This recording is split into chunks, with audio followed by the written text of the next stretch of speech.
What's up? Today I'm going to break down some of the misconceptions or confusions that sometimes come up around nutrition. And there's two sides of the coin that a lot of people find themselves on a lot of times. One's going to be calories in, calories out. Calories are king. All that matters is calories. And then there's going to be the other side of the coin that's all about food quality and making sure that you're eating the right foods. And at the end of the day, they're both right. And it really just depends on which one that you struggle with more, and also depending on what goals you have. So going back to calories in, calories out, you see CICO, sometimes the acronym that's used for it. And what you want to do is think about your body as almost a budget. And every single week, your body burns X amount of calories. That's going to be your resting metabolic rate or your basal metabolic rate. So let's say we got 14,000 as our weekly budget. Every day we burn 2,000 calories, and that's not including exercise. So you're saying you're laying on the couch watching Netflix, and your body is going to burn 2,000 calories just by existing. You do things like breathe, chew, digest, walk around. It's all burning calories. Calories are in a way like fuel for a car, where if the car's driving at all or it's using air conditioning, that's going to be burning fuel.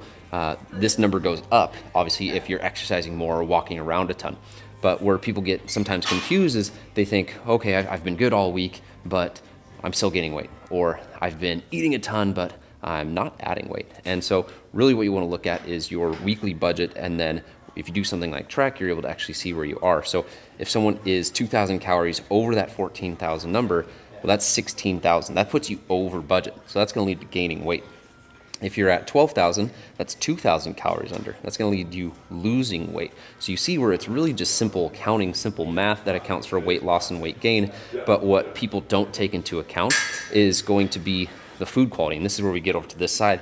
And things like sugar, fat, salt, foods that are really high in those are really palatable. The body loves that. And the reason why is because when we eat those kind of foods, the brain releases dopamine. And that's a very addictive feeling for the body. It's the same reason we would get maybe addicted to something like drugs, cocaine, right? Sugar, when we have it, the body's like, oh, I love this. So it craves more. And it says, give me more, and it's really hard to resist that. So that's where we get to something like food quality, and we're looking at foods that are more dense in vitamins and minerals and giving the body what it actually needs to feel full and satiated. And there's another relationship that's happening with food quality that's really important to understand, and that's leptin versus ghrelin. So leptin you can think of as L for lose weight, ghrelin G for gaining weight. And ghrelin and leptin are both hormones that are sent from your stomach to your brain to signal whether the body is full or whether the body is not full and it needs more food. When your body is releasing ghrelin to the brain, it's saying we need to store fat, we need more food, we're not getting what we need. And a lot of times that happens when you're getting a lack of sleep. It happens when you're getting lack of nutrients. So you might have 5 maple bars, 5 times 400 calories, that's 2,000 calories. That's for your entire day. But now your body's going to say, hey, we're still hungry. We're looking at, kind of this list of all the foods we've gotten. We're still lacking this, and this from a nutrient standpoint. We still need more. Send ghrelin to the brain. We need more. Or it's telling the body to store fat around the midsection. You're also going to see with this a lot of insulin resistance because the body is just getting hammered by all these foods that are just really not good quality. And then on the other side of the coin, you have leptin. Leptin's telling the body, hey, we're full. We don't need anything else.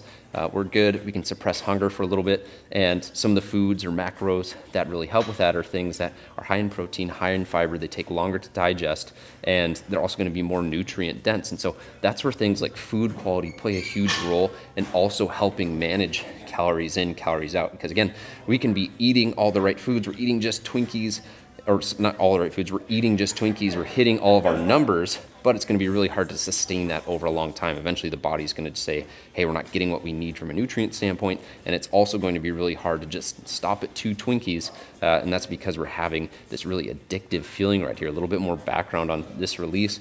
Back when we were hunters and gatherers thousands of years ago, we were eating a lot of fruits, berries, vegetables. And when we would occasionally come across something that was maybe high in fat, so an animal, we would eat it, we would gorge it. And that's because it was just not really readily available. Nowadays, you can go and get these things at any store, but the body hasn't adapted to what society is today. And so that's, again, why it's going to be really important to prioritize quality foods, vegetables, fruits, different carbs that are going to be a little bit more nutrient dense, making sure we're getting enough water. And the last thing that I'll just say with all of this is what you crave is what you feed. And what I mean by that is if you've ever heard the story of the tribe leader talking about what wolf gets fed, it's going to be the one that you continually, or what wolf grows is the wolf that is continuously fed. And so if you're continuously feeding different foods that are high in sugar, high in fat, high in salt, you're going to continue to crave that. That's going to grow, and that's going to be what you have to battle. And then that battle of calories in, calories out becomes much harder. But if you're eating good food quality, and that's not the problem, you're eating healthy and you're still running into issues of weight gain or weight loss, well, now we just need to look at what your weekly budget is, maybe track, figure out where that is so that we can make adjustments up and adjustments down. But they both matter, and they both play a huge role in weight loss, weight gain, muscle growth, muscle loss. But if you do have any other questions, feel free to reach out, paul@downdogathletics.com, or just head to downdogathletics.com and fill out a contact form. Be more than happy to answer any of the questions that you have on this.